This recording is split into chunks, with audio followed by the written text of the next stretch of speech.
Thank you very much to Phoebe for moderating the session, and thank you to Anita for the egg and coffee examples. Upcoming is the Professional Forum 1 that will be discussing on tourism recovery in Asia by 4 panel speakers. Research Professor Alesta Morrison from University of Greenwich, London. Her Excellency Madam Rizky Handayani Mustafa, Deputy Minister for Tourism Product and Events, Ministry of Tourism and Creative Economy Indonesia. Dato Amar Abdul Ghaffar, Senior Director, Domestic and Events, Tourism Malaysia. His Excellency Mr. Tong Ratasa, Director General, Tourism Development and International Cooperation, Ministry of Tourism, Cambodia. This session will be chaired by Dr. Lilibeth Aragon, Dean of the Lyceum of the Philippines University, Manila's College of International Tourism and Hospitality Management. Over to you, Dr. Lilibeth. Thank you very much, Professor Leong. And once again, welcome to the International Conference on Tourism, on Responsible Tourism and Hospitality 2021, with this year's theme, Rebuilding Tourism for the Future Through Sustainable Development, as it aims to advance knowledge and practice on responsible tourism and the realization of sustainable development goals in a collective manner. It is also a milestone event to display our solidarity and efforts as responsible stakeholders to rebuild tourism and hospitality industry better and stronger for the future. The COVID-19 has hit the tourism economy hard with unprecedented effects on jobs and businesses. Tourism was one of the first sectors to be deeply impacted by the pandemic, as measures introduced to contain the virus led to a near complete cessation of tourism activities around the world, involving Asia, of course. The sector also risked being among one of the last to recover with ongoing travel restrictions in the global recession. This has consequences beyond the tourism economy, with many other sectors that support and are supported by tourism are also significantly impacted. The devastating impact of the COVID-19 pandemic on the economies of Southeast Asia has increased the urgency for structural reform to support recovery and a return to sustainable broad-based growth. Rebuilding tourism is a priority, but the sector must become more sustainable and resilient in the future. You are now here in the Professional Forum 1, Tourism Recovery in Asia. And I am honored to chair this professional forum along with our distinguished panel of speakers. I'm going to start with Dr. Alastair Morrison. He's a research professor in the Business School Department of Marketing, Events and Tourism at the University of Greenwich in London, United Kingdom. His research interests includes destination management, marketing and branding, sustainable tourism, tourism cities, sharing economy, and crisis management. Dr. Alastair Morrison, welcome to the forum. The floor is yours. Thank you very much. Good morning to everybody. Can you hear me? Yes, Professor. Good, okay. Yeah, great. Well, I'm very happy in order to be here, and my talk is going to be about world tourism cities and sustainability. So I'm going to take a little bit of more of a micro view as opposed to the keynote we just had, which was on global. And today I'm representing the University of Greenwich. And can you see the PowerPoint slides okay? Yes, Professor. Good, okay, then we'll begin. So I have 15 minutes, and being a professor, that's not a lot of time because it usually takes us about 5 minutes to introduce ourselves. So I don't have to do that. But a couple of topics I'm going to cover here in relation to cities are the trends, issues, and challenges for cities, and they go beyond the current COVID-19 situation. And then we'll talk a little bit about sustainability, the sustainability principle, remind you of that, and then review the various stakeholder roles in sustainability. Then I want to talk, the second topic, about world tourism cities. This is a relatively recent phenomenon. and I'm going to talk a little bit about the three topics here: the evolution of urban tourism research, tourism cities and world tourism cities. What are they, and what are the unique challenges that they have? And then what are some of the future opportunities for world tourism cities, and particularly in the Asia Pacific region? So I hope you can hear me and you can see the screen. Yep, good. So first topic is trends, issues, and challenges.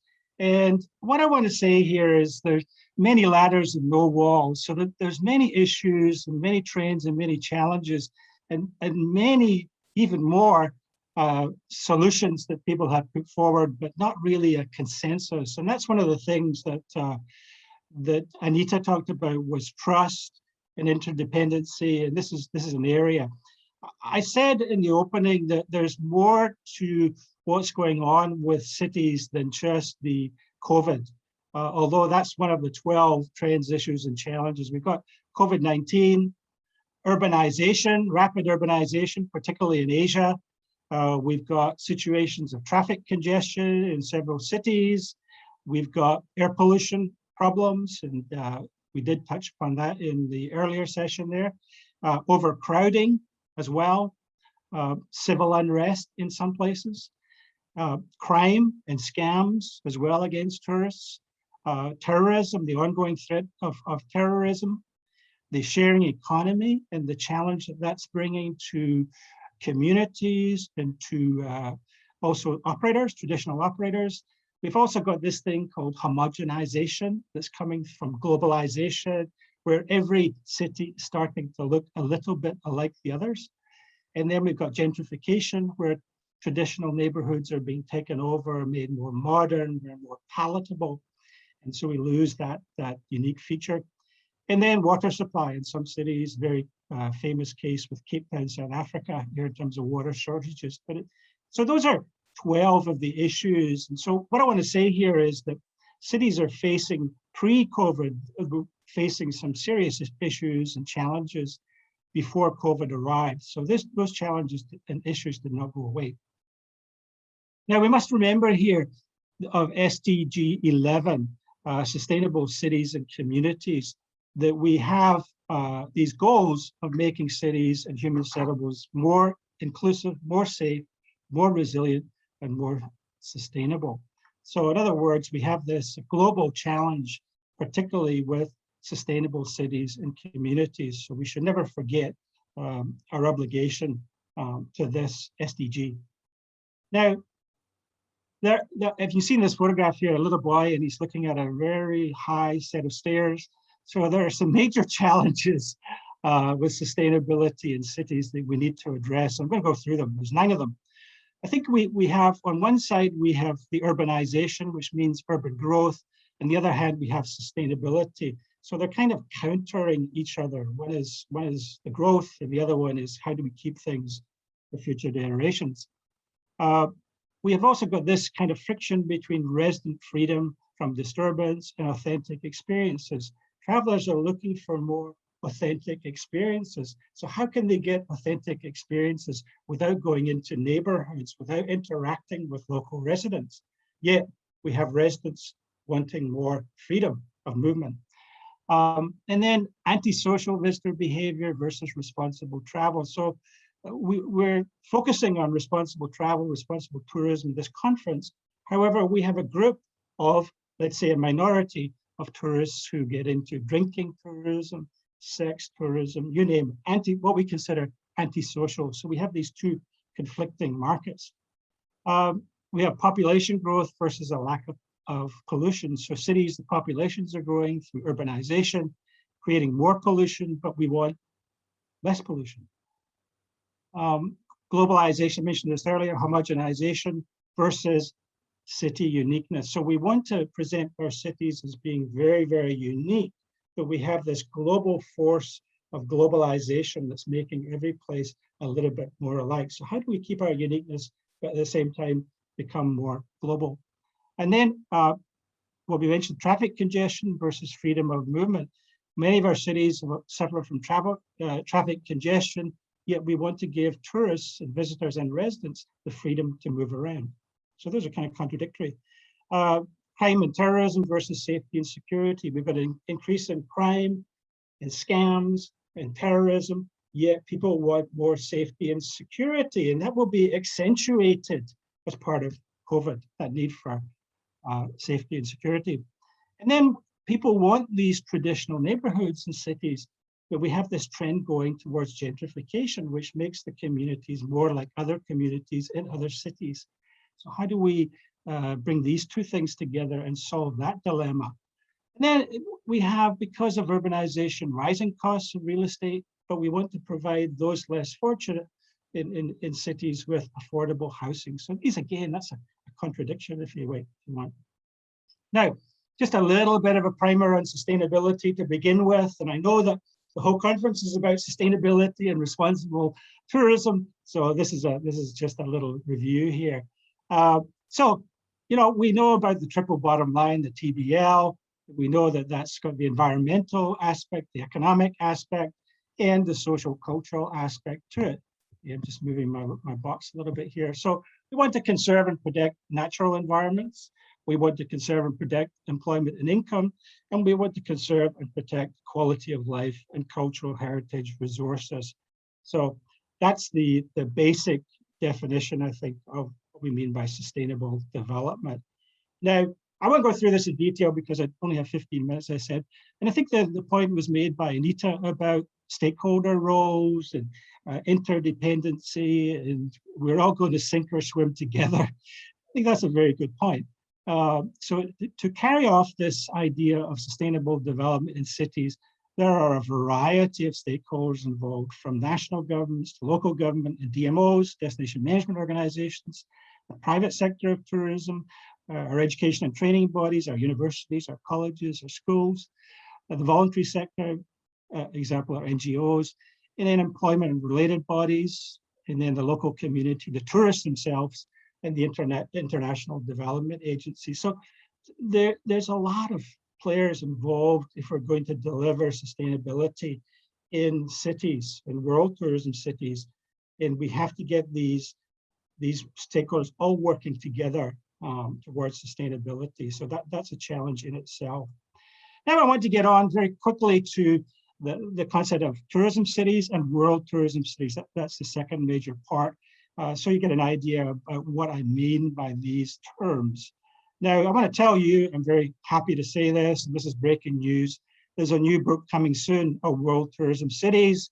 It is called World Tourism Cities, A Systematic Approach to Urban Tourism. It's being published, it's in production right now by Routledge in London, and it's by Alistair M. Morrison and Christina Maxim. And Christina Maxim is my co-author, and she's at the University of West London. I can promise you it's a very good book. Of course, I'm biased.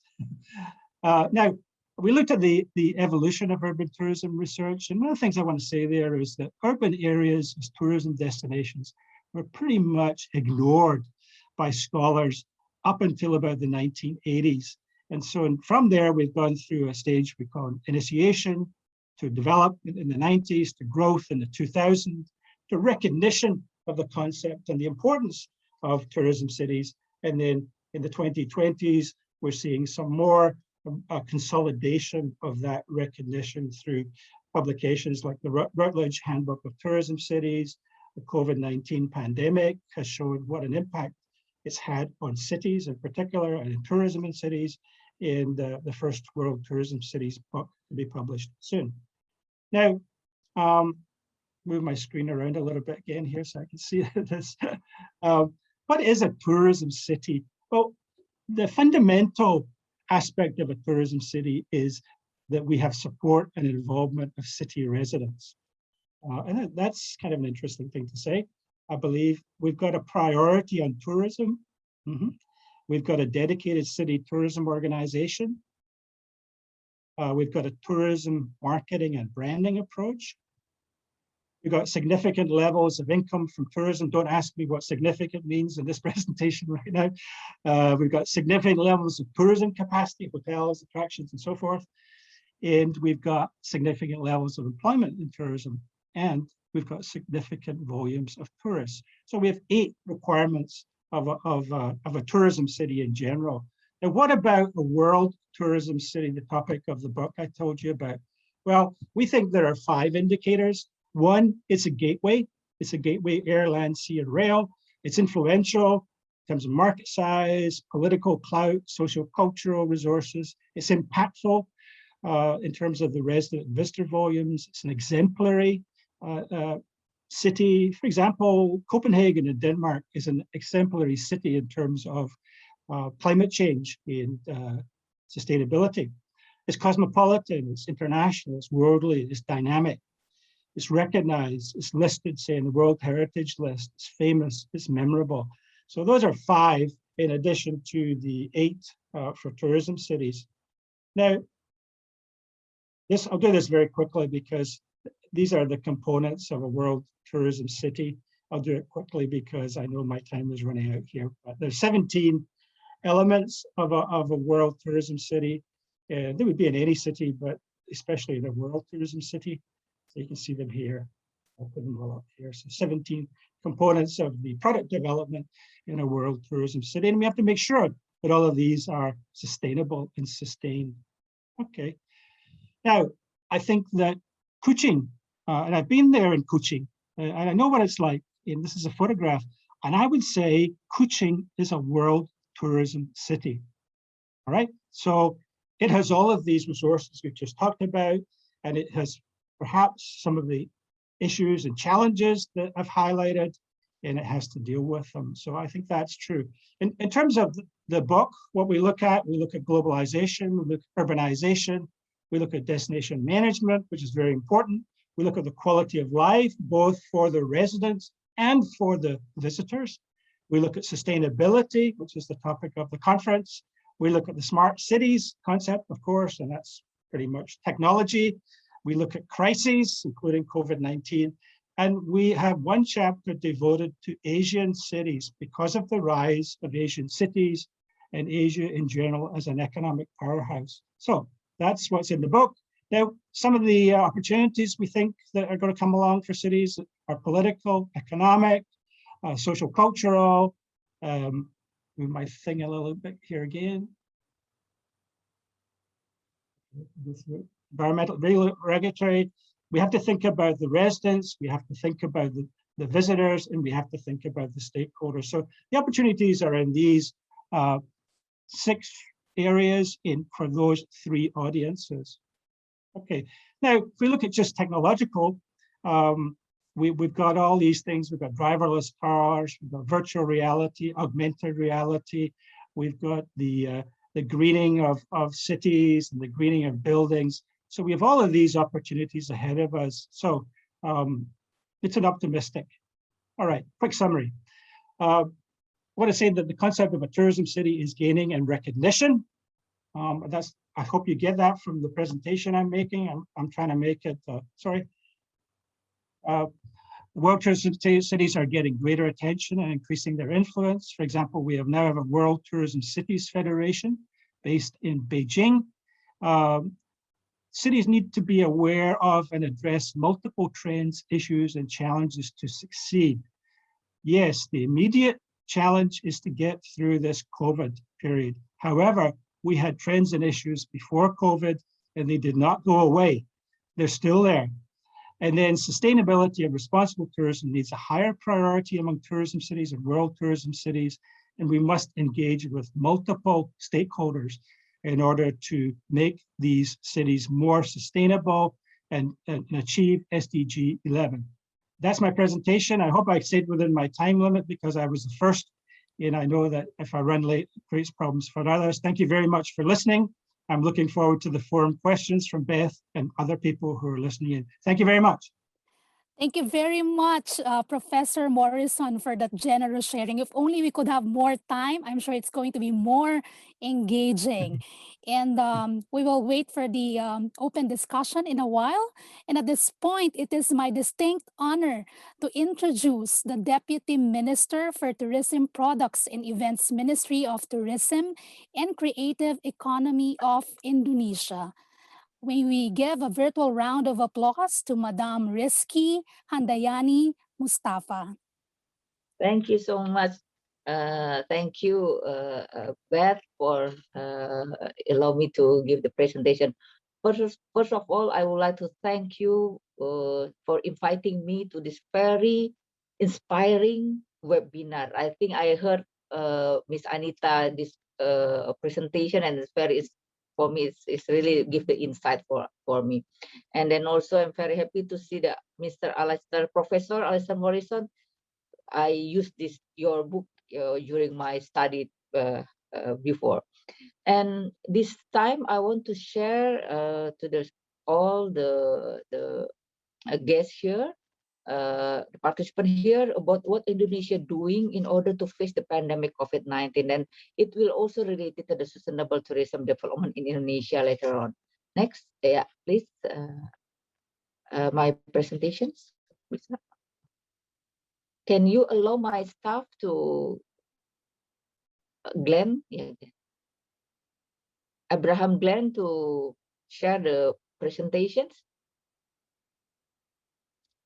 As you know, Indonesia also impacted by the COVID-19, especially in Bali, where more than 60% of the economic activity is depend on tourism. Now, the economic decrease in Bali is about minus 10%.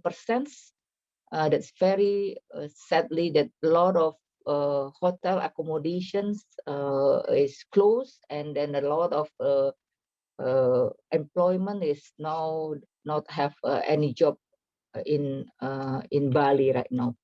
So that's why the government of Indonesia give more attention to how to recover Bali first before other destination. This is my first. I will give some insight about what we did.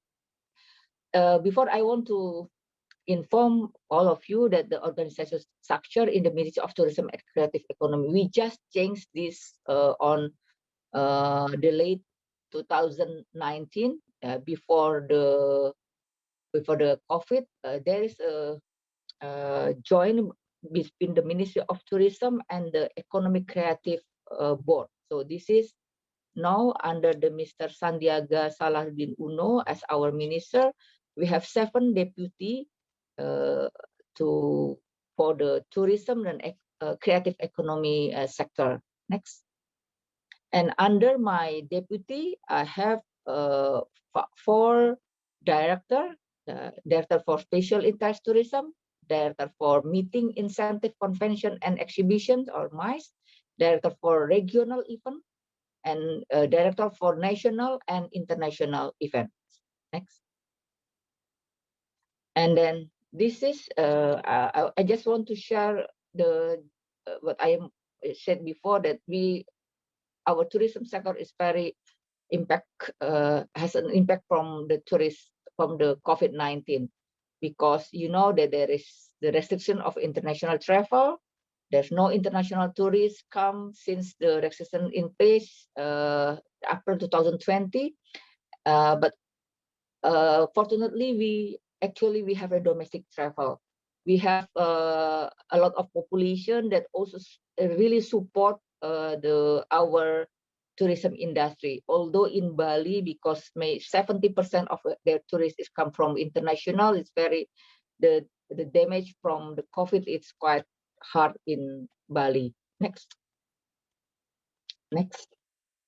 So we know that after the COVID-19, there is some trends that will merge then after this, which is digital tourism, that now the online travel sales are rapidly growing. Now is in Indonesia is growing the online trip. I mean, there is some of the tour operators selling their online trip to give the information about how the tourism activity in the destination. I think this is quite successful. There's some tour operator, they change from the doing the offline, doing the online, and I saw that there is more empathy from the people in order to support the tourism industry now in Indonesia. And then second is social media, that tourists rely on personal information and recommendation from social media right now. That's why there's a lot of community that now posting the tourist destination in tourist attraction and destination. And then also ecotourism and adventure tourism now become more popular in Indonesia. Therefore, that I think this is good because now people more concerned about the environment. And then the lot of demand on authentic experience on tourism. So small in size, but there's more, they're asking about more the experience. And also the shorter trips. In Indonesia now, most of people still afraid to do the, to fly. So the tourism in Java Island now is actually is growing again, although last month government give the restriction because of the Hari Raya. They not really allowed to do the movement because we still concerned about the spreading of the COVID-19.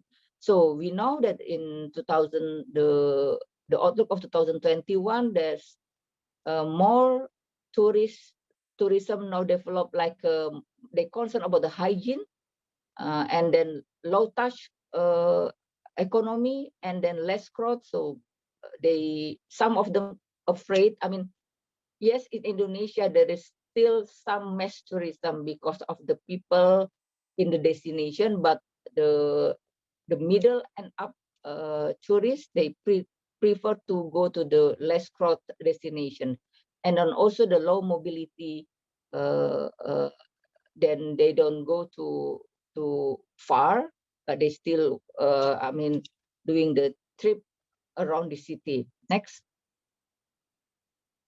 And then this is what I want to share with you about what we did since 2021, and then we'll continue in 2021 and also 2022. Once the pandemic happened, the president gave the direction to have the emergency response period. I think this is very important, and we changed our budgeting, and our budget, we focusing on help the communities. So we have the social protection program, labor intensive program, and economic stimulus, and this is still going on in this year fiscal, but we have more program. We stopped the marketing international, but we still have the promotion in domestic for especially for staycations program. We give the incentive for the staycation program. So this is our recovery program. Is one, we preparing the new normal protocol for the tourism sector and the creative economy. And we have a program for demand creations, especially in domestic, and destination revitalization, which related to the environment later on, and then community and industry support program, as well as fiscal policy. And then for the new normal protocol, we have we call it CHSE,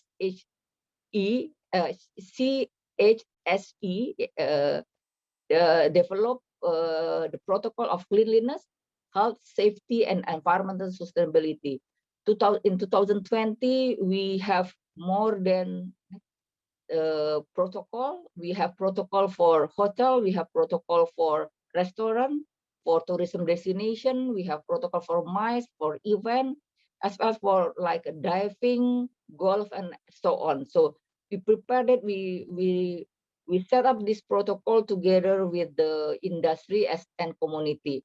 And at the end of 2020, we doing the certification of the industry, and then we support the industry. We give it for free for the certification, and this program will continue in 2021. Next. And also we make a TVC in order to make the community, the people understand what is said in the book, in the protocol. So we put it in the media, we share it with the industry, so they will understand what the meaning of the new normal in their industries. Next. And also the second program we have, we call it demand creations. We have the thematic educational tours. We invite the young people to join this tours. It's not only the tours, but here we socialize. We tell them about the new normal of tourism. We tell them about the protocol of the health CHSE to the young people, and ask them to also inform the community how to become the more responsible tourists later on. Next. And we get a lot of photo after this pictures after this program that we can use that later on for our promotion. And also we have the program for Bali. We call it We Love Bali. We involve more than 300 tourism creative economy actors. Is more than 8,000 workers involved in this program. I think this is very good for last year in order to make the industry in Bali run again. Next. And also we have a lot of abundant thousands of pictures, new pictures that also very important later on to promote Indonesia, especially for Bali. Next. And this is also one of our priorities program. We call it the Indonesia Aja. It means that just stay in Indonesia. So we make a lot of TVC, and then we also support the give the very attractive package. The government give the package, to incentive package for the people who want to staycation or to do the traveling in Indonesia. Next. And also the third program is destination revitalization.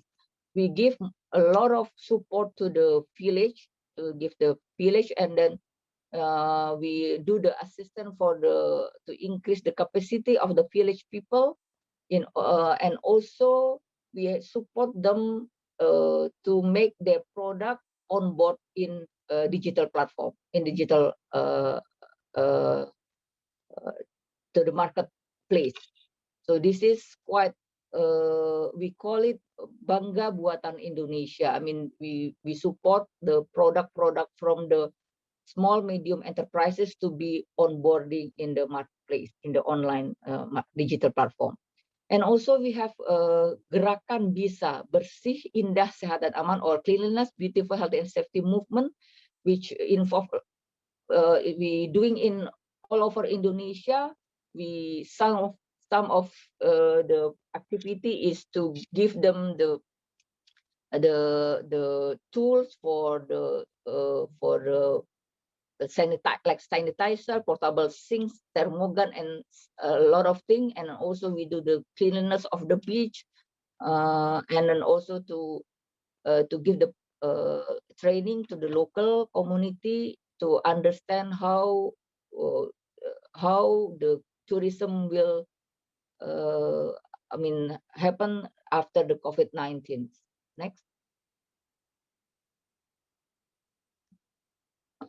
Also, we do a lot of what we call it webinar to do the cleanliness of the destination. Next. And then our program is community and industry support program. We call it. We do a lot of things in order for the economic creative community as well as tourism community. Next. Next. Okay, this is our program in order to enhance the quality and quantity of the creative economy products. Next. Also, this is also our program in order to enhance the capacity of the local community for fashions, for music, as well as for the souvenirs. And this is the program for the film industry with related to the communities as well, and digital marketing training for the creative economy communities and tourism. Next. And the last one, our program, this is also very important, vaccination for creative economy and tourism workers we're doing in Bali, Yogyakarta, Jakarta, Semarang, and Bandung. We really push this vaccine to the employment in some destination in Indonesia, and also facilitating professional competence training. Next. And then supporting community and industry program. I mean, we support the events, the music events, the culture events. And then the last one, our program is fiscal policy, where we give the budget, we're allocating budget for national economic recovery to support the industry, to tourism industry and creative economy industry, as well as we also have the program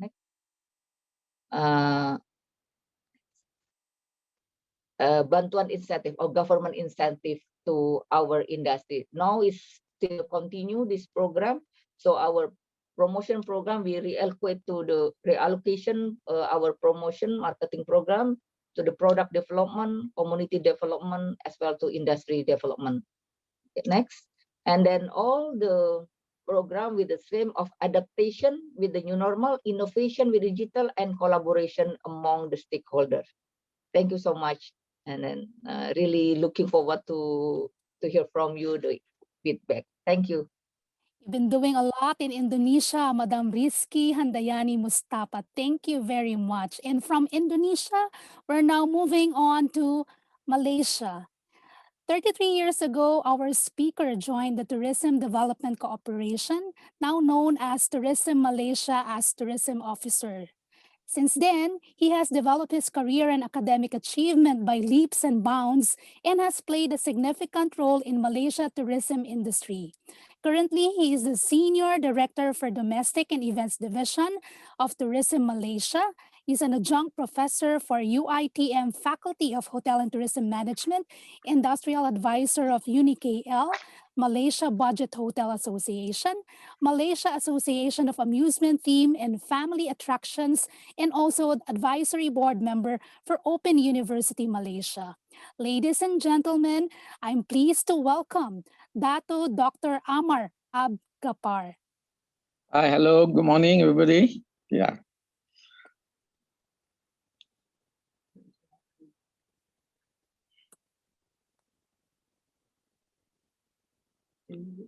Okay, can you all hear me? Yes, Dato Doctor, we can hear you. Okay, once again, thank you very much to the organizer for inviting me today to be present and to share our views on the tourism industry, particularly when we are talking about responsible tourism, sustainable tourism, and of course, the recovery tourism industry in Asia. So with the time given to me, let me just bring you through on my presentation.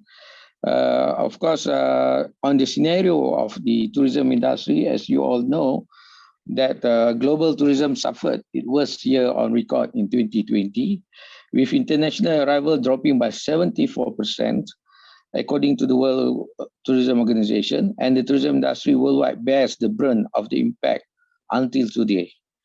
And we are witnessing a very significant decline in the number of tourists and receipts.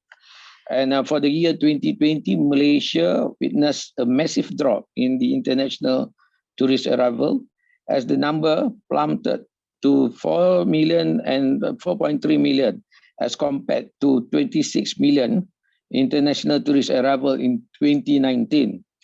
The result is a negative growth of 83.4% as compared to the figure from the previous year. Our hotel association has announced that the local hotel industry has lost an estimate about 5 billion in revenue for the year of 2021 to date, due to the ongoing COVID-19 pandemic. Travel agency situation are very bad. Not only Malaysia are facing this problem, everybody in the world are facing this problem now. And the COVID-19 pandemic has left no country untouched.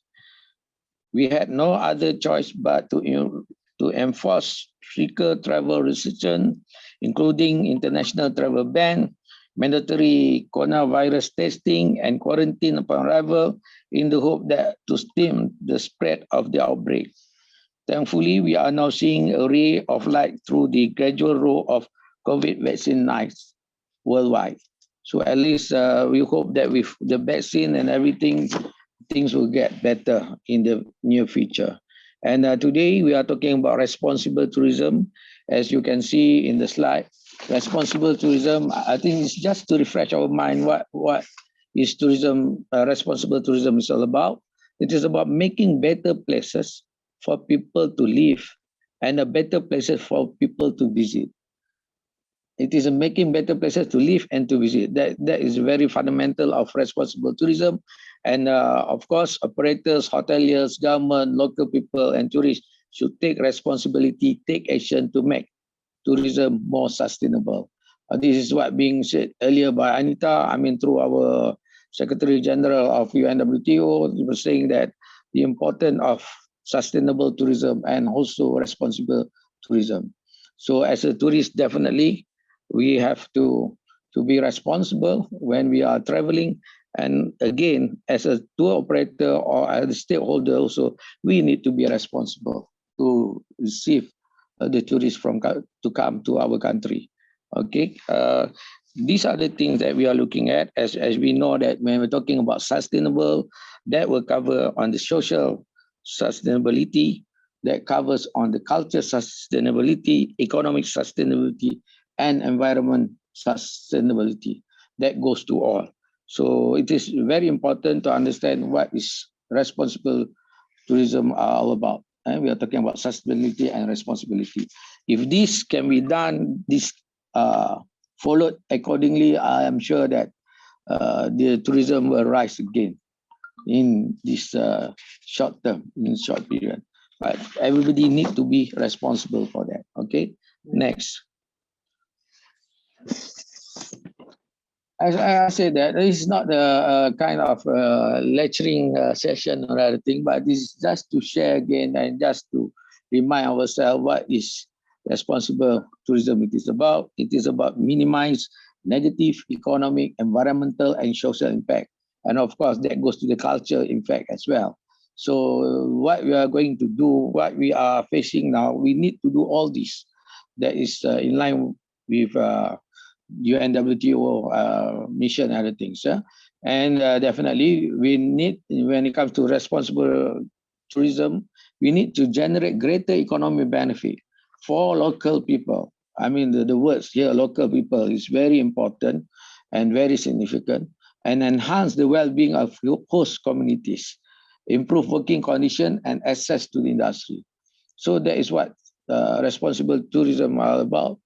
We are looking at the benefit of the local people as well, and of course, the benefit and also the welfare of the tourists that are coming to our country.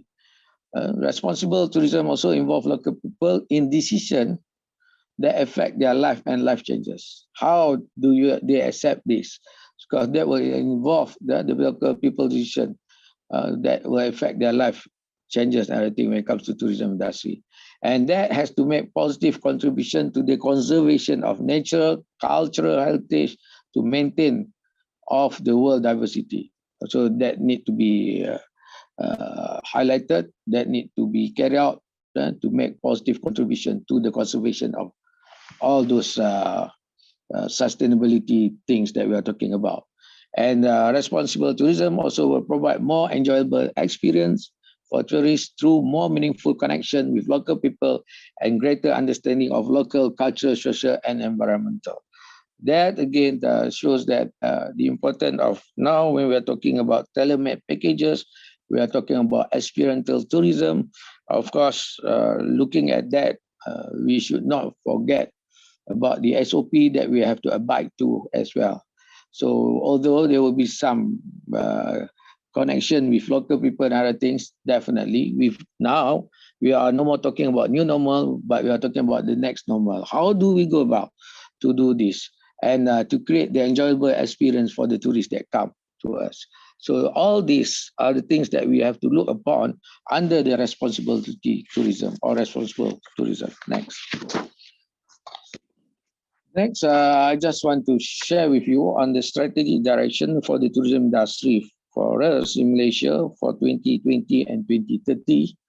That will be the transform Malaysia tourism industry by harnessing public and private sectors partnership and embracing digitalization to drive innovation and competitiveness towards sustainable and inclusive development in line with the United Nations Sustainable Development Goals.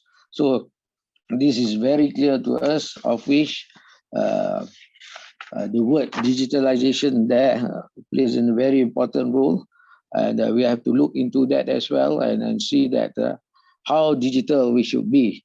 And this is when we try to emphasize on this. Previously, we were talking about new normal.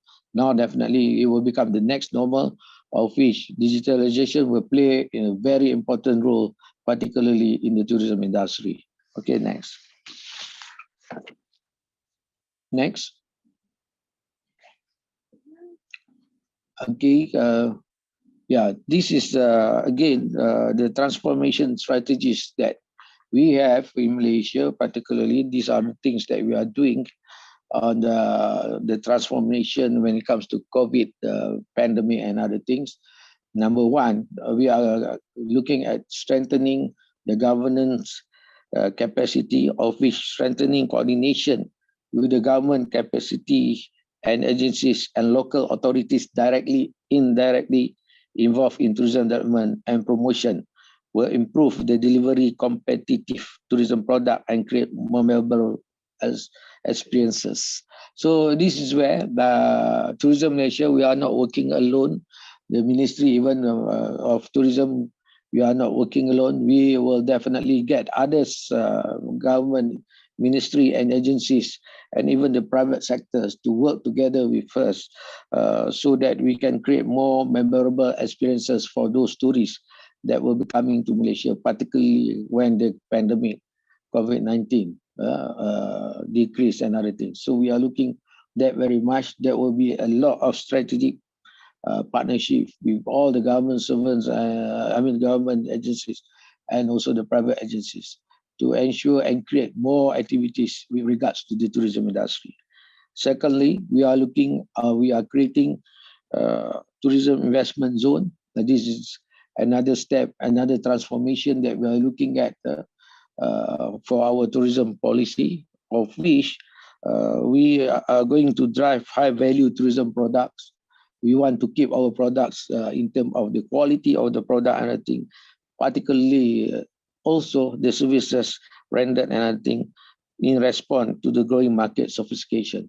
As we know, that market become more sophisticated now. People are looking on other kind of approach when it comes to traveling and others.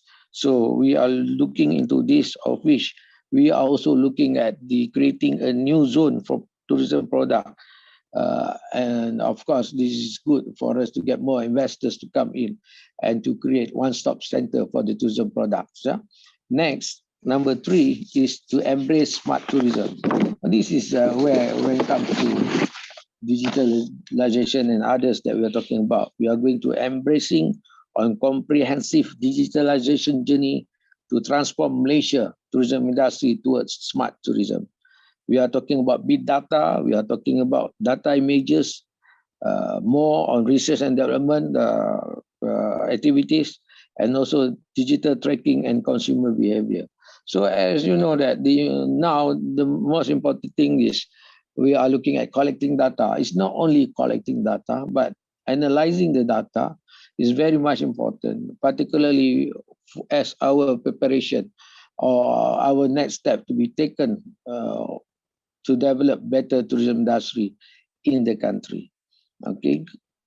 Then number 4 is enhanced demand sophistication.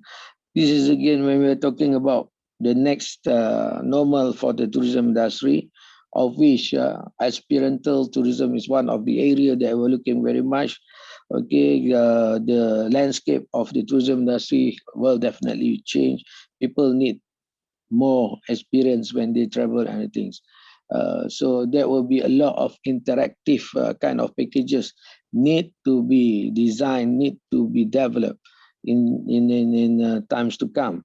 Okay, that also will support and customize and discerning travel of which we are looking at now. We normally we are talking about NRU,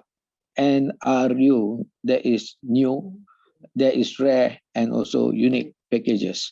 So these are the things that we are looking at. It should not be something that has been there for a long time. We are creating a new thing, new packages, rare packages, and also unique packages for that, in order to enhance the demand of sophistication for the tourists. Okay, next one is number 5, is to practice sustainable and responsibility tourism. This is what we are talking about today. These are the issues that we're talking. That is under Malaysia transformation strategies when it comes to the tourism industry. So we need to practice sustainable and responsible tourism. That aligning with the United Nations Sustainable Development Goals, that is under UN SDGs, developed in sustainable and responsibility manner.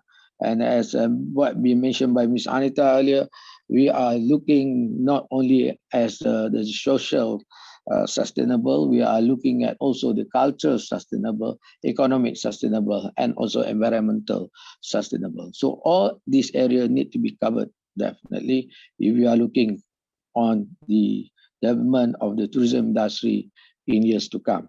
Okay, the next one is upskilling human capital. This is also in our transformation strategies, of which we are looking at the importance for us to nurturing the development of service culture through capacity building and human capital development. We need to look into this area because when it comes to tourism industry, services are very, very much important. Yeah, so this is something that we should not avoid.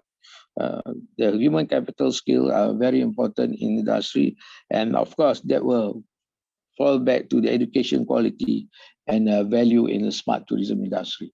Okay, this is the transformation strategies. Next one will be, next slide please.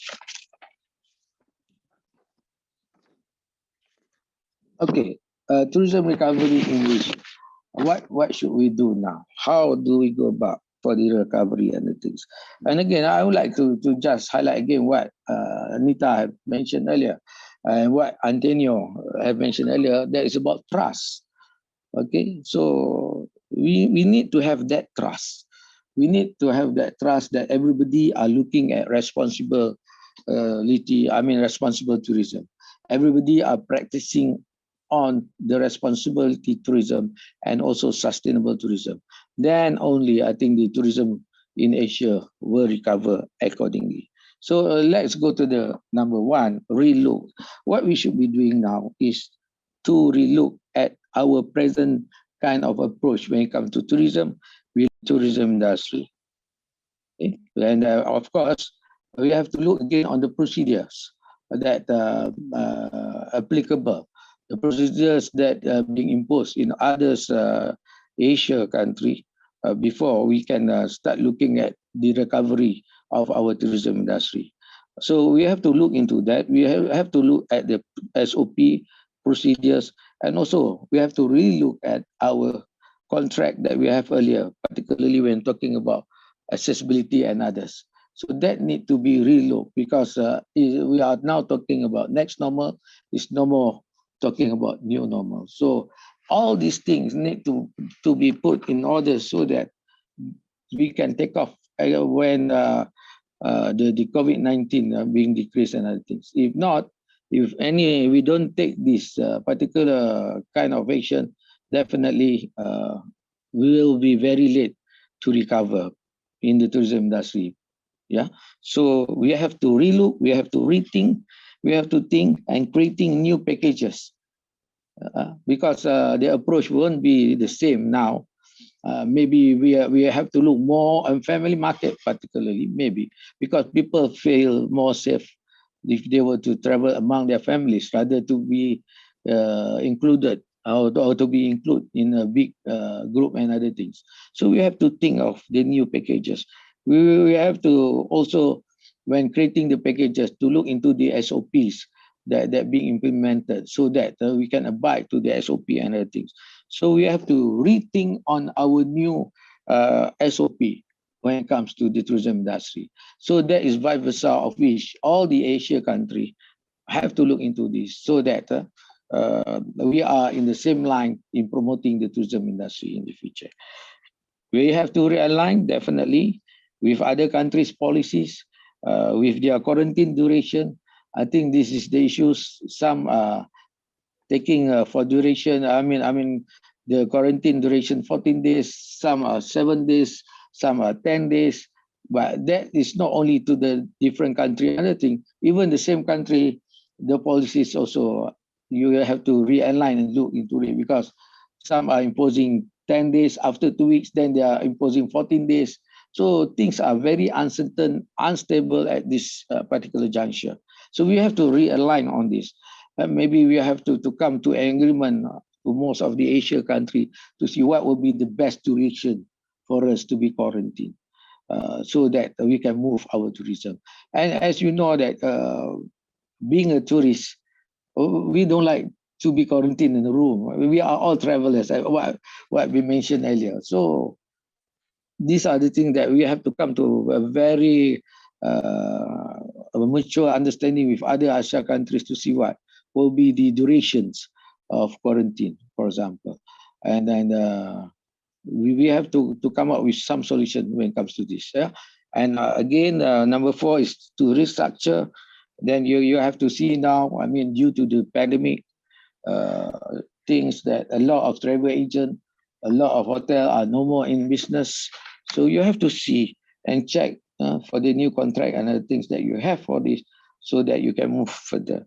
So you have to also to start to restructure even your business plan and other thing because we also need to know now, we have to identify what will be our primary market, what will be our secondary market, what will be our potential market and others when it is to come. I mean, we have to be more focused. That is why we need to restructure on this because then again, once we restructure, we will know what it will be our priority. Then it will be very easy. I mean, much easier for us to work together with other countries, giving and receiving the tourists. Okay, so of course, number 5, to rebuild confidence for the people to travel, how safe they will be. Okay, what will be their guarantee? What SOP they need to abide to? This is all need to be rebuilt. If we don't rebuild the confidence for people to travel, I think everybody are scared to travel. Although now we are talking about revenge tourism, that everybody are eager to travel. They can't wait. They are tired sitting in the house and other things. They want to travel. So what will be our preparation for the revenge tourism and other things? So we have to rebuild the confidence. Not only the confidence to the travelers, but also the confidence to the operators and the stakeholders. Okay, and of course, last but not least, to reinstate. And this is again, we are looking at a smart partnership with others, airlines, with the agent and the product owners. So we have to reinstate this. We have to take off. We need to travel. We are travelers. And in other words, as what we said, that not forgetting what UNWTO, Antonio was saying, the trust. We need to have the trust among the ASEAN countries that everybody are practicing the responsible tourism, sustainable tourism to ensure that we are safe when we are traveling. So in other words, all these measures need to be done accordingly, and our preparedness, our preparation, because when talking about crisis, We are talking about resiliency, we are talking about preparedness, we are talking about vulnerable world and other things. So we need to see all are ready, and when the borders are open, we hope that the sustainable and responsible tourism element will be implemented accordingly, so that people are having full confidence to travel. Next. Okay, next slide. Yeah. Recovery in Asia, what we do.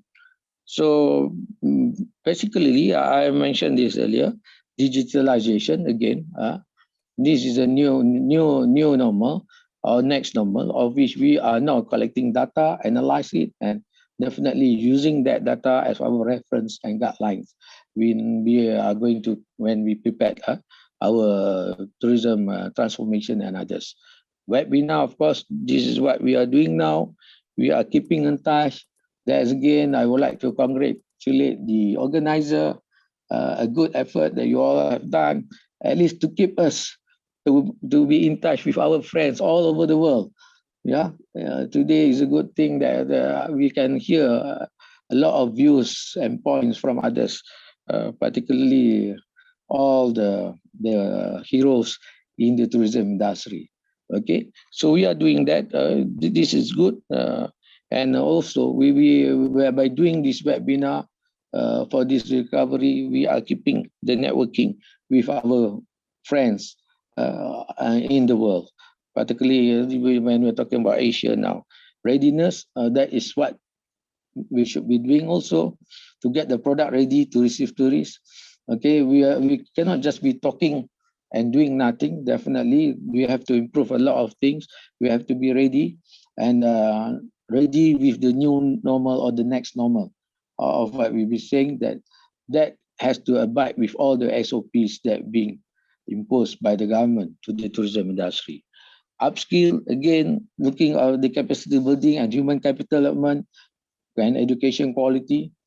This is at least something we can do to upgrade the tourism industry and to get better human resource, human capital in the industry. Last but not least is sustainability. That is where we have to practice responsible tourism and enhance sophistication, Mr. Yeah, so this is the area that definitely we have to look. And again, this is the key word for our forum today: sustainability and also responsibility tourism. Next, my last slide. I hope that I'm reading the time. Okay. All right. The next slide will be the challenges. Of course, this is to be shared with others. As we all know, our challenges is now the numbers has increased tremendously. So how do we face it? Okay, there's lockdown and other things. We cannot move. Tourism cannot move at this juncture. But we can know that as what we are doing today, we have other alternative. We cannot meet physically. Here we are on webinars and things. Okay, so that is our challenges. How do we go about to overcome the challenges will be our task and responsibility. Number two, extended vaccination program rollout. Okay, this is also a challenge because it takes time and other things. Priority are given to certain, people, to the younger, to the older generation and other things. But of course, as I said, that if this vaccination program can take place faster and earlier, we can know and we can see that all over the world, those countries that have vaccinated their people, the number has decreased. And I think this is where we can start our tourism industry again. Okay. Number three, stagnant of domestic tourism movement. Everybody are talking about domestic tourism. Everybody will say that, okay, at least we have domestic tourism. But now we get so stagnant. Domestic tourism is also not moving because it's not only cross-border, it's not only interstate movement has been banned, even inter-district movement is also being banned. So this is our challenges. How do we go about now? I think the only thing that we have is online, the kind of things that we are practicing now, that definitely at this juncture, this is the least that we can do. Okay, number four, fear of traveling. People are scared of traveling. Okay, they have two things: scared of corona or scared to be fined by the police and others. So this is the challenges for us as well. Okay, this is where again for us to rebuild the confidence for the people to travel and to encourage the people to travel are very important. Okay, number 5, the restricted economy activities definitely that give a lot of impact to us because a lot of people are losing their job and other things. So when it comes to tourism, definitely we only travel when we have disposable income, unless it is a business traveling and other things. But for leisure travel, definitely we need our economy to be stronger for that. And of course, when the economy is bad, that will be depreciating of disposable income, and also no interstate movement and other things. That is also something that really give us a lot of challenges. And again, border closure. We even can't go and visiting our neighbor countries. We can't go to Singapore, we can't go to Thailand, and that is vice versa. They can come to Malaysia as well. So this is all the challenges that we are looking about. And of course, that has decreased the number of frequency of flights, and that has made the airfare become more expensive.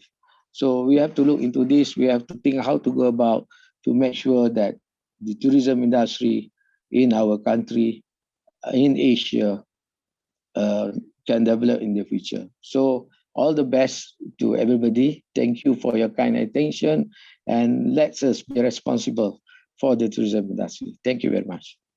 Thank you very much, Dr. Amar Abgapar, for sharing your practices in Malaysia. And so we've heard tourism recovery plans from Indonesia, from Malaysia, and now we move on to another very interesting country, Cambodia. Our speaker is currently the Director General of Tourism Development and International Cooperation of Cambodia. I'm very pleased to welcome on the virtual floor His Excellency Thong Ratasak. Thank you. First of all, let me do the sound check. Does everybody hear me okay? Yes, sir. Thank you. First of all, I would like to express my sincere appreciation and gratitude to the Ministry of Tourism, Art and Culture of Malaysia for inviting me for this important international conference on responsible tourism and hospitality. Before this, I actually tried to pick out what should I, in my note, should be discussing and also should be mentioning in this remark. But at the same time, as we know, we learned a lot in the past year and a half since the pandemic took place. And so I will narrate to a very important perspective of my country, Cambodia, how the Ministry of Tourism of the Kingdom of Cambodia, as well as the Royal Cambodian government, has been preparing for the tourism industry within our country. So I will be brief. I will have two of 4 important points. One is I will discuss about the roadmap of Cambodian Tourism Recovery Plan for 2021 and 2025. That's because based on our assessments, on our evaluation within our resources and comparing to the neighboring country, we hope that in 2023 or 2025, the tourism actually will be restart in full swing. Secondly, I will talk about the Siem Reap Tourism Development Master Plan, which is recently endorsed by the Royal Cambodian government. This master plan actually covers within the scope of 15 years, which is start 2021 and 2035. We also will talk about the Madogiri Master Plan, which is the Northeast Development Plan of Cambodia, the Northeast part of Cambodia. And last but not least, we'll cover the Tourism Development Plan for the coastal zone of Cambodia. So let's start with the roadmap. So the roadmap for the Tourism Recovery Plan for 2025. Before we move forward, let's go backward. In 2019, we actually received an international tourism of 6.6, an increase of 6.6%. And in 2020, we have decreased it 85%, which is only roughly 1.3 international arrival due to the pandemic. And actually, as you can see that this year and in the first 3 months of 2021, we received roughly around, give and take, close to 80,000 as we speak. So you can see the number actually decreasing tremendously. So within that, we also have the initiative of the roadmap, which is primarily focusing on the resilient restart and then for the recovery process. So within this, the vaccinated rollout throughout the country at this point is about, give and take, close to 2 million. The population and also the professional tourism provider inside the country. Keep in mind that this number actually is the second doses that has been administered to all the people within the country. We also give out a lot of policy to support the private sector in the tourism industry. We're talking about the professional speaking tour guide. We're talking about people who have license, all the tourism industry license under the Ministry of Tourism of the Kingdom of Cambodia actually has no pay fee to any registry or any licensing until at the end of 2021. We also work really hard with the Ministry of Health of the Kingdom of Cambodia to have established the label certificate for all the tourism operator to make sure that all the businesses are actually sanitized and also up to the protocol of preventing the COVID-19. And we're also working very hard to establish the tourism safety. We cover on the 7 important areas. We have highlighted in the food industry, restaurant industry, transportation, tourism transportation industry. We cover in golf, sport tourism, predominantly golf tourism industry. We also cover in also some of entertainment industry and the hotel industry as well. So within this initiative, we also come up with a strategic of promoting the domestic tourism. Keep in mind that we understand the resilient, we understand the part that right price, we understand the recovering process. But I think the most important thing is that trust and confidence have to restart it within the domestic tourism. And I think the domestic tourism actually play a very key, important role because in the eye of the international tourist, they will not go to a destination if your place and your people will not start to travel. I think that is the most important currency right now is trust, confidence, and also the domestic traveler. Now we go to the second part of my note, which is the master plan for the tourism development for Siem Reap, which is covered about 15-year policy.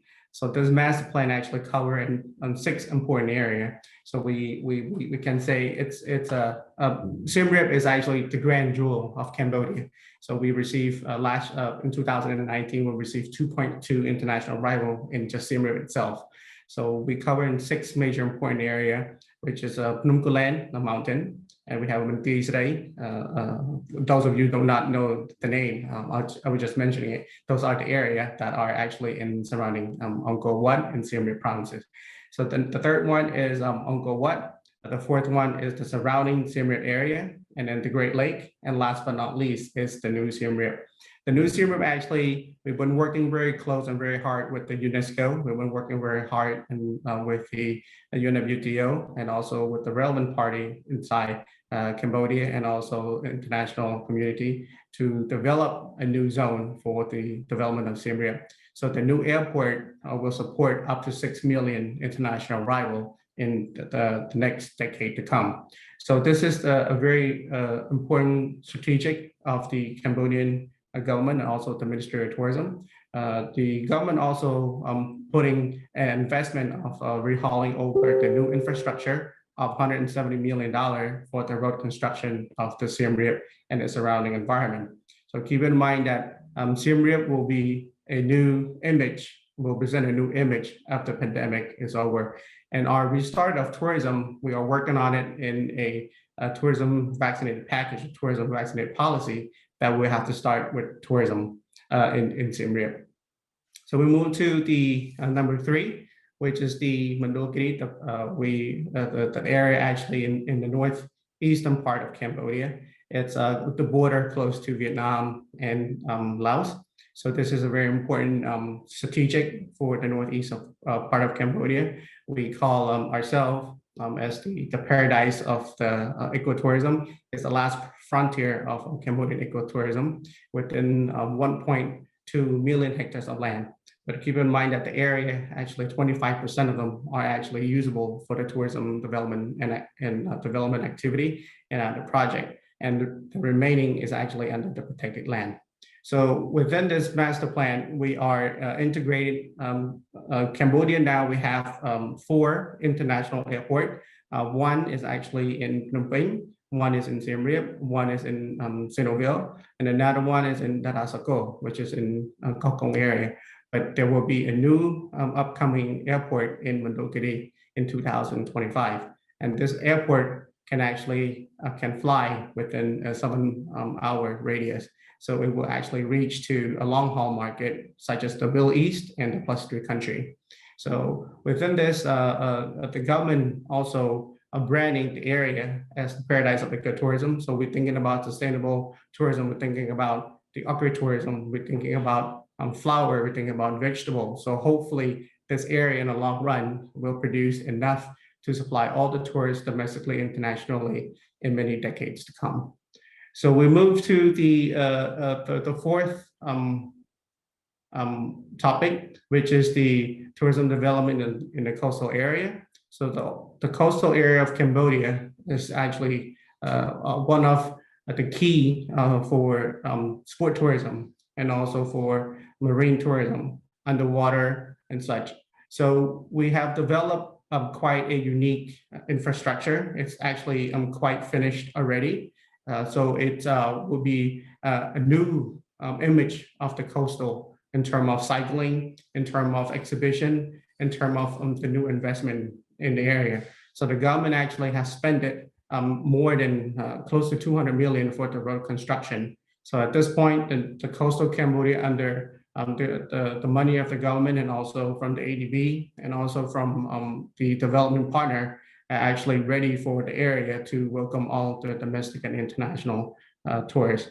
Keeping in mind all of this development and also the prevention and the initiative of combating the COVID-19 and the preparations to receive the tourists in many years to come after the restart of tourism is a major initiative and also major movement of the Ministry of Tourism and also from the government of Cambodia.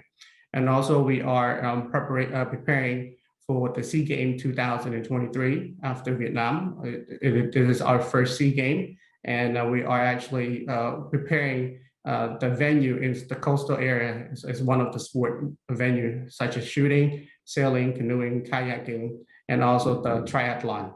So within this, this is what I just want to, because a lot of people are mentioning recovering, staying at home, depressing themselves, whatnot. But this is, I think, is a very important information for Cambodia to reach out to all the long haul market and also for the people around the country and also international and also the neighboring country to know what's going on that have been developing and also making a progress in terms of the preparation for the relaunch of Cambodian tourism. So within that, I thank you, and I will I can convert this message to the host. Thank you.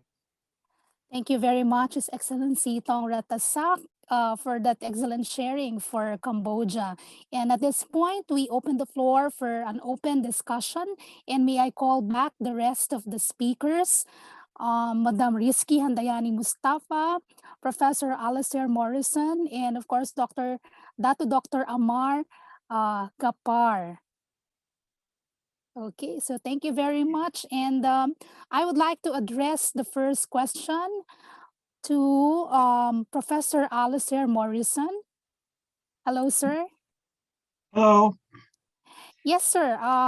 You have a very extensive content in your presentation. My question would be, how important are world tourism cities to tourism recovery in the Asia-Pacific region? Well, let me first say I think they're central to it. They're probably the most important in terms of destinations in Asia. And we just had the presentation from the excellent speaker from Cambodia, and he talked about Siem Reap. And obviously we've got Jakarta represented here, and we've got Kuala Lumpur, and I think they're central to the recovery. And I think there are some lessons that I didn't mention. I think for cities, there are other issues beyond COVID-19, and I mentioned 12, including COVID-19. There's still 11 issues, I think, that have not changed during the COVID-19. So I think Asian cities need to deal with these issues in addition to recovering from COVID-19. The second thing that I want to bring up is perhaps some irony. And the irony is, all of a sudden in Southeast Asia, represented here, we've realized that domestic tourism is important. Why did we not realize that before? Why did we not invest in domestic travel earlier? And now we are starting to say we need domestic tourism. In Southeast Asia, all of the governments are very focused on international tourism. They're not focused on domestic tourism as much historically. So I think the cities play in the future a key role in domestic tourism. The second thing I think that was ignored primarily before was the visiting friends and relative market, the VFR market. It's been overlooked by DMOs worldwide for years. Yet in most countries, it represents 50% of the travel. Why was that ignored? Now it's being emphasized as part of the domestic travel as well. So there's a lesson in that. And when you look at the cities and their populations, VFR travel is very key to the future. So that's just a couple of things that I think that are important. And then someone mentioned, I can't remember who it was, maybe it was Anita. Why is bleisure travel given such a low priority? When we know from all of the statistics, we know about the millennials, we know about the Gen Z, that they really like leisure travel. They really like to add time to their business trips. So why are these DMOs in these countries in Asia not paying more attention to bleisure? Surely COVID has wakened people up to domestic travel, VFR travel, and bleisure. Surely it's a lesson for us for the future. Thank you very much, Professor Morrison. Those are actually food for thoughts and needs a lot of analyzing in terms of strategizing in the future. You mentioned something about promoting domestic travel, which brings me to a point to ask our speakers from Malaysia, from Cambodia, in Indonesia. Do you really think promoting domestic tourism and using travel bubbles will help throw a lifeline to our region's struggling tourism industry? I think I would like to start with Madam Rizky. So do you really think promoting domestic travel and using travel bubbles will help throw a lifeline to Asia's struggling tourism industry right now? Thank you, Beth. Actually, we already thinking that domestic tourism has very potentials, as Indonesia have more than 250 million populations, and the province like West Java, East Java, they not rely on international tourists. Actually, they are really focusing before the COVID for the domestic tourists. But now we are really thinking on how to help to support Bali, because Bali before is really concentrated on international tourists. Now they are really suffer on this, and then the other provinces already getting up, recovery. Like Yogyakarta is already recovery, Bandung city is already recovery, but Bali still suffer. So that's why we are really promoting the domestic tourists, not only in staycation in their city, but also we also now have a program, we call it working in Bali, or the government officials. So in order to support Bali, the construction economic construction is -10%. since last year, not yet recover. So this is why it's why we think that we really need to help Bali.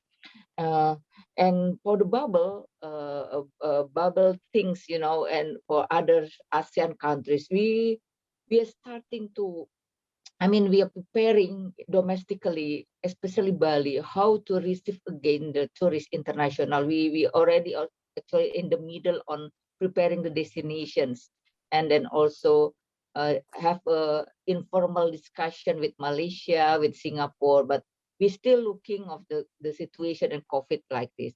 And Professor Alistair, we also agree with you with the blazers. This is also what we already thinking about the blazer, domestic blazer as well as international blazer. That's the young people, the millennial, the Gen Z that now is a trend on there. So we really hope that, you know, the COVID is now diminishing, and then we can also discuss about international tourists, especially in the ASEAN countries. Thank you. Thank you very much, Madam Rizky. May we hear from His Excellency Tong Ratasak? Thank you. For our perspective, let statistics speak for itself. I think domestic tourism is key for our survival at this point. From the beginning of the pandemic, Cambodian has, before the major lockdown, which is about 2 months ago. So we're talking about the beginning of 2020. The domestic tourism has increased by 15%. So you can see the decrease of 90% in international arrival, but the domestic actually are flourishing at that time. So it was increasing by 15%, astonishing number. When the pandemic took place in the city, so there was a lockdown, the decrease was tremendous. Now, when things are settled down a little bit, it restart again. So I think for the domestic tourism, from a movement of people, like I said earlier, if people will stay in their own home for a certain amount of time, people will be eager to travel regardless. Even though the 14-day quarantine for international tourist arrival, I don't think that's an ideal policy neither. I mean, if that will be a very hard policy for anybody, I would not travel to a certain destination for a month of quarantine both way. So the introduction, let's go to the second question that you were mentioning about travel bubble. We are already thinking about the travel bubble. We're already working on a vaccinated tourism policy. We are working with a green country. We identify some green country in our concept paper and also our policy. Within that, we think the revitalizing of the domestic tourism would be another level, which is also helping the Grand Hotel that actually in Cambodia, the 5-star international hotel, it's still functional. The Rosewood is still operating. The Sofitel is still operating. The Intercon is still operating. Now it's a great view. And the Hyatt is still operating. So within a really reasonable price, but this price is actually offered for the domestic tourists, and they are loving it to get an opportunity actually to stay there. But how about a guest house? How about the small hotel? How about the local Cambodian star hotel? How would they be able to survive? And how these hotels will be preparing themselves for the mass of tourism when the recovery actually starts? So for this note, it is a question for us for its survival. The government actually been trying really hard to not to have any tax incentive or collecting tax from all these hotel owners. But at the same time, we are getting a upskill, reskilling the people who actually register on the online classes for those who are actually working within the industry. So they can come and learn online, upskill, reskill digitally. I know the effectiveness and the productivity, it will be less than the physical one, but at least you are doing something for them. And at the same time, they are receiving a salary of between $40 to $60 per month. Wow. The government has been doing this efficiently. They've been trying to help. Actually, this is the seventh round, which is 7 months already in that they actually been helping these people to come back and learn and craft themselves by online. Even a Chinese professional tourist speaking guy actually can go online and upskill and reskill themselves while they're at their own home. So this is all some of the small initiatives. I didn't mention that earlier because I know a lot of people will have the same note in terms of their process uniqueness in terms of recovery. That's why I said earlier, I only picked what we are been preparing, the major grant for destination to get ready ourselves to compete, not just to compete, but also compare ourselves within what our neighboring country has been doing, Vietnam, Thailand, Malaysia, Indonesia, or even Singapore and also Laos. So in that perspective, we can see we are moving forward for that initiative, but the travel bubble itself, I think, to identify the vaccinated tourism package or passport or visa or green zone or whatnot, it had to be all within the restart of the domestic tourism. Because like I said, no one will go to that destination without your own people traveling. The trust is there. Thank you. Thank you very much for that very insightful response, Sir Tong Ratasak. And I would like to hear, of course, from the perspective of Dr. Amar.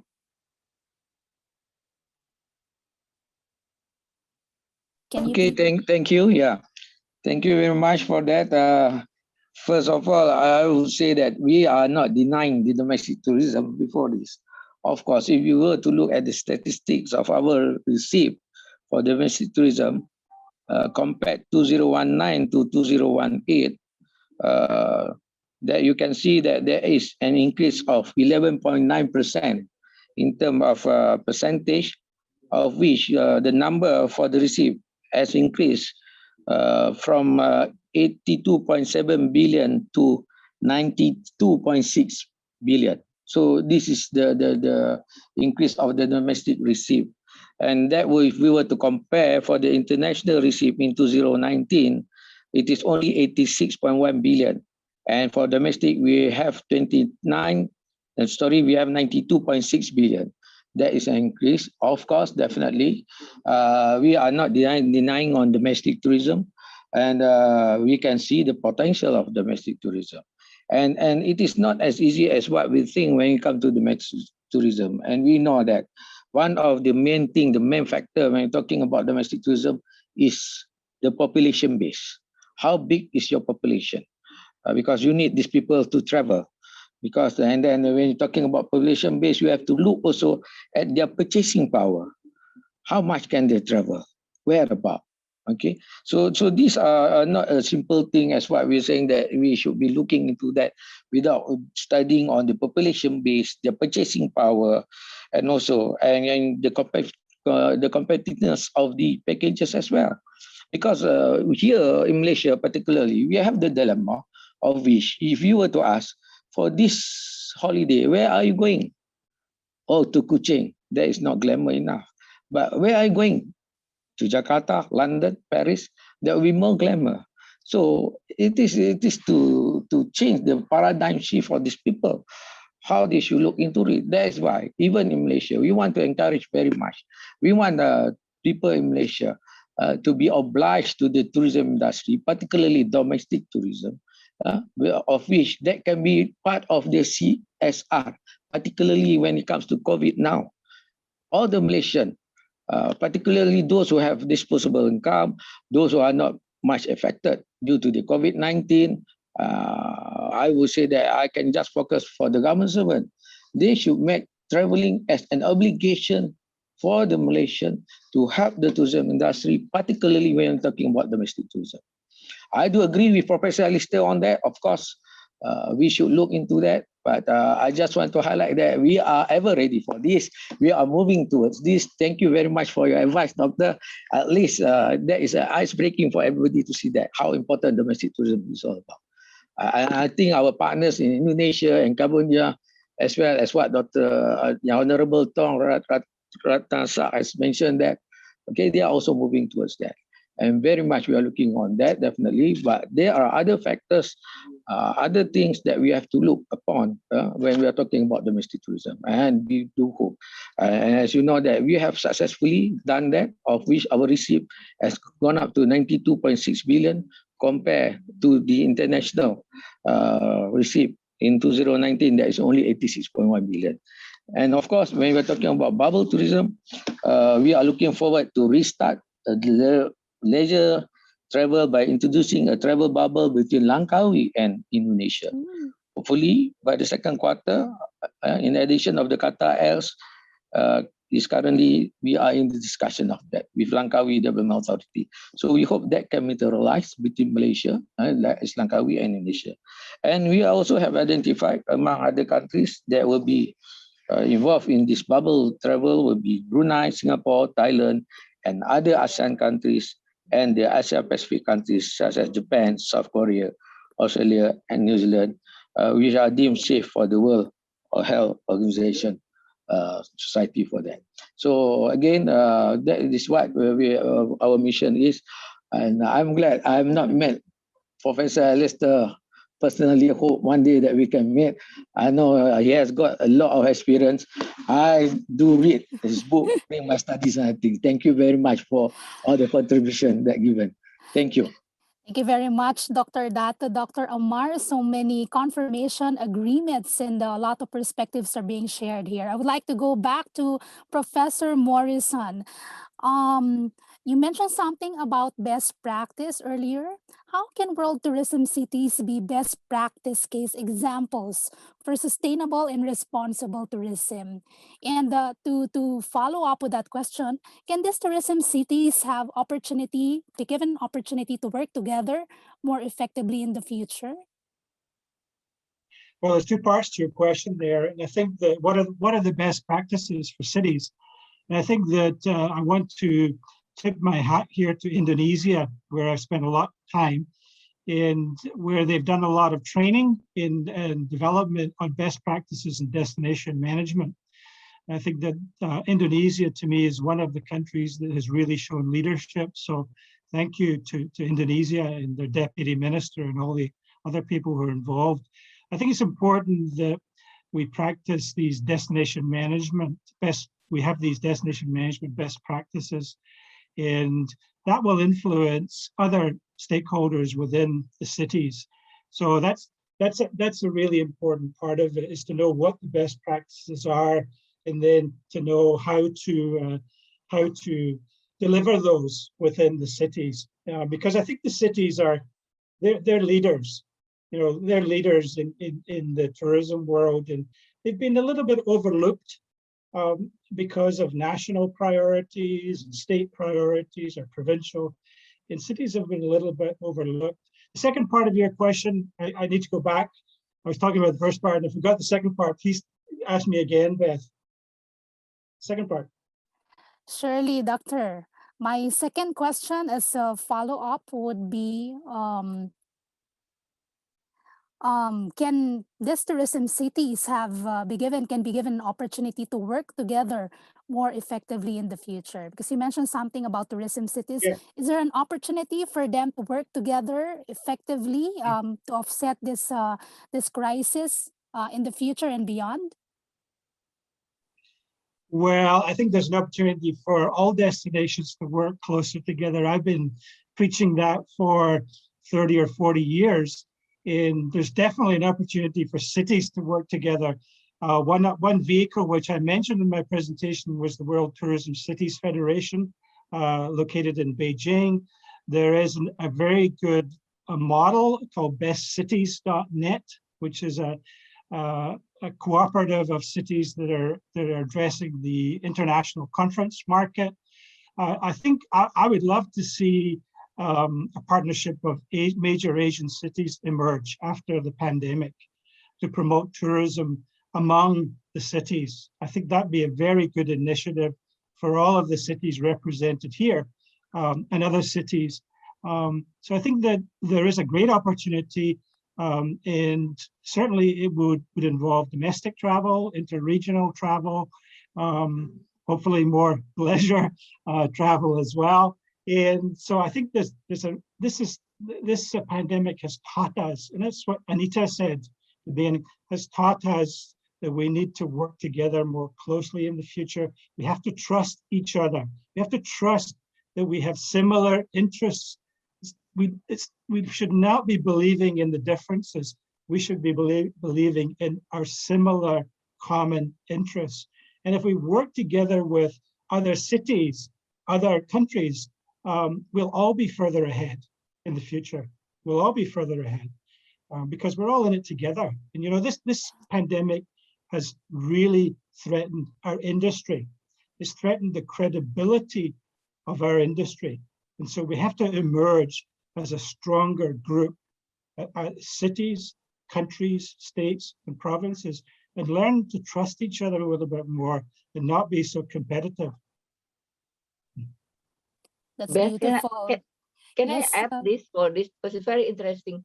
Yes, I think Madam Rizky. we can start, you know, to work with the theme. Yeah, I mean, like a city, we call it like a heritage city, and then we can start working with that.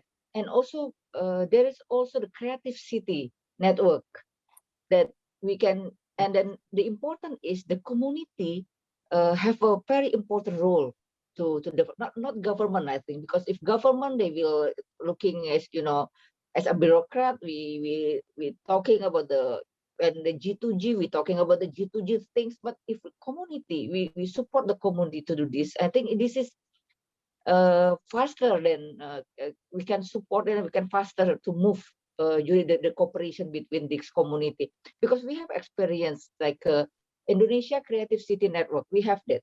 And then some city working with the other city, and then they send each other, you know, the people from the creative people to go and then to learn others. And then I think we can make it between countries. This is my my opinions to add what Mr. Alistair, Professor Alistair said. Thank you very much for sharing that opinion, Madam Rizky. And true enough, we have to collaborate and unify all our efforts and actions so that we will eventually survive and then eventually thrive, you know, Yes. as one global community. Thank Yes. you very much. And I would like to ask this question very briefly to our distinguished speakers from Indonesia, from Cambodia, and Malaysia. We've been talking about trust earlier, but what exactly are you doing to restore trust and confidence among your domestic and international tourists? I think at this point, we can start with His Excellency Thom Ratasak. Thank you. So let's go back to the question. I think trust within our domestic tourists, first of all, is the vaccinated rollout. I think as soon as we get our people vaccinated, our people have the trust and the confidence moving forward. Secondly, is the price. People say it again and again and many times. I think price is the key to any product. So like I said earlier, you can sell before for $100 for a great value. Now you can sell for $10 for a great value. And at the same time, people are desirable for that product. Yes, myself, like Dr. Dato mentioned earlier, even myself said that if London is opening, if New York is opening, if Melbourne is opening, if Hong Kong is opening, do I have a desire to go there? Yes, of course I do.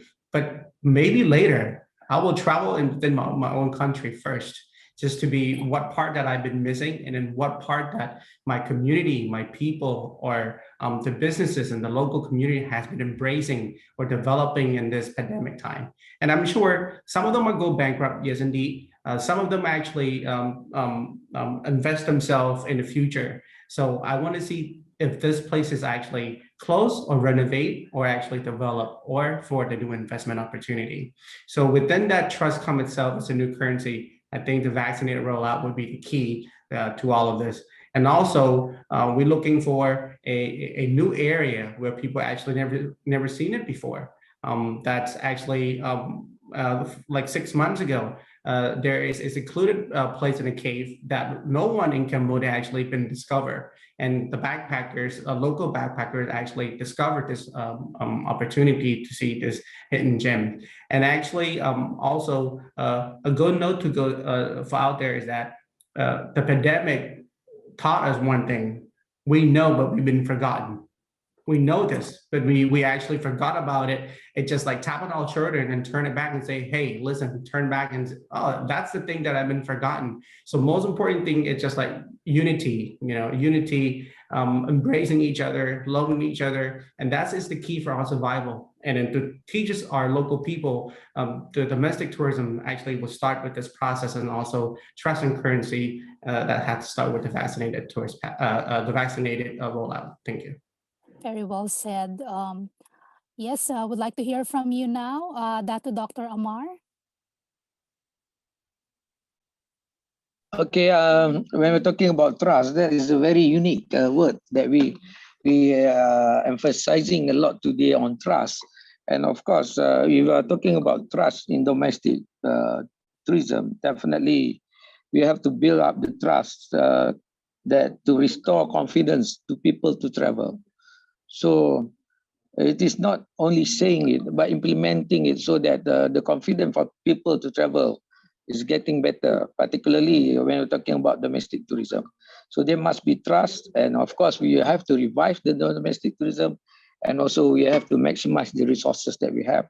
That all will come together under the responsibility tourism and sustainable tourism. So for domestic, definitely we need to trust each other that it is safe for us to travel. Okay, that is very important. We need to trust each other. That is important for us to be obliged to promote domestic tourism. So these are the things that we are looking at when it comes to domestic tourism under the theme of trust. And again, for international, that goes the same. We have to restore confidence for others to come to Malaysia. So this is where vaccination are very important.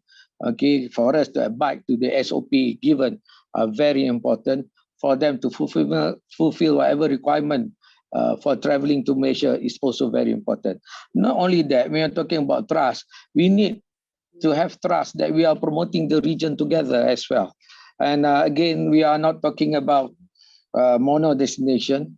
We are talking more on dual destination or multi-destination when it comes to that. As what we highlighted by Ibu just now from Indonesia, our Honorable Deputy Minister, that we should promote ASEAN as a region, okay, or Asia as a region for that. So we have to help each other in promoting the tourism industry. Definitely that need to be done. When talking about domestic, international tourism, we cannot have one way of kind of tourism, because we need both countries to work together. The airlines cannot just go one way full and coming back with empty seats. So we need to fill both way to and fro for that. Therefore, it is very important for us to trust each other, to promote each other, to help each other. I think this has been emphasized also by Professor Alistair just now, was saying that it is important for us to work together for the benefit of the tourism industry, for the world, and also for the country as well. So these are the things that we have to put into account. We have not only to say it, but we have to implement it and execute it as much as possible. Thank you.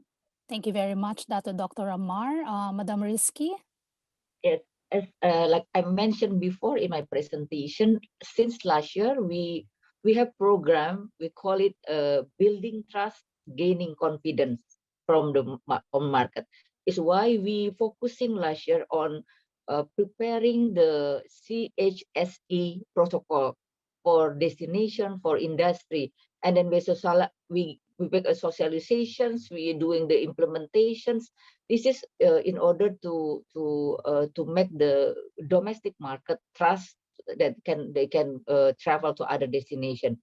And second is vaccinated. I agree with Mr. Tong that the vaccination is very important program. So that's why now we have a free vaccination program for all, especially for the tourism sector and economic creative economy sector. And the third is we make a program like the Indonesia Aja, where we give the incentive to industry. So the price will have a good product with a very good price, because the government give the support, give the industries. This is I think it's very important to gaining the trust from the market. And if we can get trust from the market domestic, and I agree with Mr. Tong, the international will see that the destination is ready to receive again the tourists. I think, and then working together with other countries in ASEAN especially, it's very important to make sure that this region is ready for the growth of tourism. Thank you. Thank you very much, Madam Rizky. And yes, Professor Alistair Morrison, your thoughts about rebuilding trust and confidence for recovery and reopening? Yes, yeah, I think it's fundamental, and that in working throughout Asia in all of the countries represented here, and also in working in China for the last 15 years, this lack of trust and this motto of competition really has to be broken down. We've been given a real shock here. It's a learning opportunity, and one of the big learning opportunities is we need to work together and create that synergy that delivers something special that we couldn't get on our own. And I want to ask a question about domestic tourism. I've been listening to Dato Doctor, and I think what the points he made were really excellent. It's not as easy as it seems, and I don't want to trivialize it. I want to ask, how many of the countries, for example, have a domestic tourism policy? How many of the countries have a domestic tourism strategy? I think that these are, it's easy to see when you look around the countries of Asia and the Pacific and all around the world, they often have international tourism policies, international tourism strategies. But what about the domestic market? What about the policy there? Surely, if we can educate our local people about what our country has to offer, they will be better ambassadors for tourism, and they will go out and tell the world through all the social media that is there now about what a great country they live in and they can travel in. So it's just a fountain, an ongoing fountain of UGC, of user-generated content. So I just want to say, surely this has been a lesson in building trust at different levels, cities, states, provinces, countries, region, and also that we need to really take domestic tourism seriously. It not just, it's an emergency, so let's turn it on. We need to plan it for the long term. In some of the segments of the market, it's easy to be very general in what we say about the situation. For example, I think it was the presentation from Ibu. She mentioned flash packers. She mentioned special interest travel. She mentioned authenticity. No one talked about experience design, but that's kind of interesting. So I think that we've learned a lesson here to maybe work with people we had not worked with before on these kind of market segments in the future that have real good potential. And so the authenticity, the flash packing, the special interest tourism, certainly the domestic travel, the pleasure. So the pandemic has opened our eyes to these potential markets. Thank you very much, Dr. Alistair. There's so much discovery and learning. And at this point, I would want to go on with our discussion, but I think we need to close the session. And of course, in closing, I would like to thank all of you for sharing your wisdom, your expertise, and your time.